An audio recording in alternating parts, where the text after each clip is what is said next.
Pernahkah Anda merasa lelah luar biasa di akhir hari, padahal secara fisik Anda tidak melakukan banyak hal?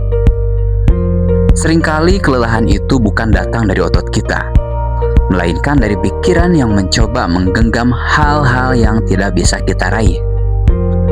Saya Ujang Rahmat, selamat datang kembali di volume Podcast 5 Menit Nawa. Setelah sebelumnya kita membahas tentang mencintai takdir atau amor fati, hari ini kita akan masuk ke bagian yang lebih teknis. Bagaimana cara memilah mana beban yang harus kita bawa dan mana yang harus kita letakkan. Kita akan membahas tentang dikotomi kendali. Bayangkan ada sebuah garis imajiner di depan Anda.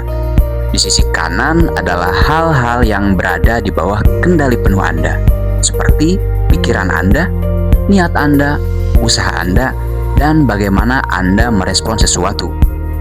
Sedangkan di sisi kiri adalah hal-hal yang berada di luar kendali Anda, seperti opini orang lain tentang Anda, hasil akhir dari sebuah pekerjaan, cuaca, masa lalu, bahkan kesehatan Anda di masa depan. Penderitaan manusia menurut filsuf Epictetus muncul ketika kita menghabiskan energi di sisi kiri, yakni mencoba mengatur apa yang dipikirkan orang lain atau mencemaskan hasil yang belum tentu terjadi. Kita menguras volume energi kita untuk sesuatu yang hasilnya nol. Ada sebuah perumpamaan klasik tentang seorang pemanah. Seorang pemanah bisa memilih busur terbaik, berlatih setiap hari, dan memastikan fokusnya tajam saat melepaskan anak panah. Itu semua adalah kendali penuhnya.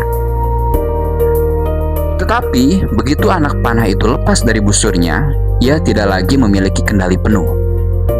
Angin yang tiba-tiba berhembus atau target yang tiba-tiba bergerak adalah variabel di luar dirinya.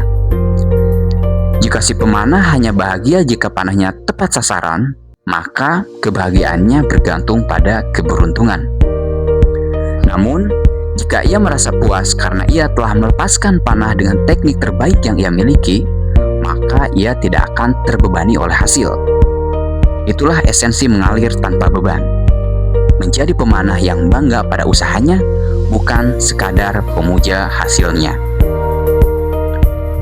Coba terapkan ini pada situasi Anda hari ini. Mungkin di tempat kerja, atau dalam sebuah hubungan, atau di sekolah.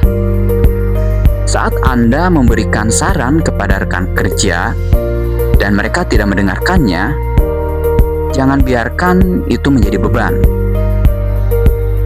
Memberikan saran terbaik adalah kendali Anda. Apakah mereka mau mendengarkan atau tidak, itu di luar kendali Anda. Letakkan beban itu. Ketika Anda mengerjakan sebuah proyek besar, fokuslah pada dedikasi dan kualitas kerja Anda hari ini. Jika hasilnya nanti tidak sesuai ekspektasi, Anda tetap bisa tidur nyenyak, karena Anda tahu bahwa Anda telah menguasai bagian yang menjadi tugas Anda. Kebebasan sejati dimulai saat kita berhenti menjadi tawanan dari hal-hal yang tidak bisa kita kontrol. Dengan mempraktikkan dikotomi kendali, volume pikiran Anda tidak lagi penuh dengan kecemasan, melainkan penuh dengan fokus pada apa yang bisa Anda ubah. Tanya pada diri Anda sebelum tidur malam ini, hal mana yang hari ini mencoba saya kendalikan, padahal itu bukan milik saya. Saya Ujang Rahmat, terima kasih telah mendengarkan volume. Teruslah mengalir dan biarkan beban yang bukan milikmu tertinggal di belakang. Wassalamualaikum.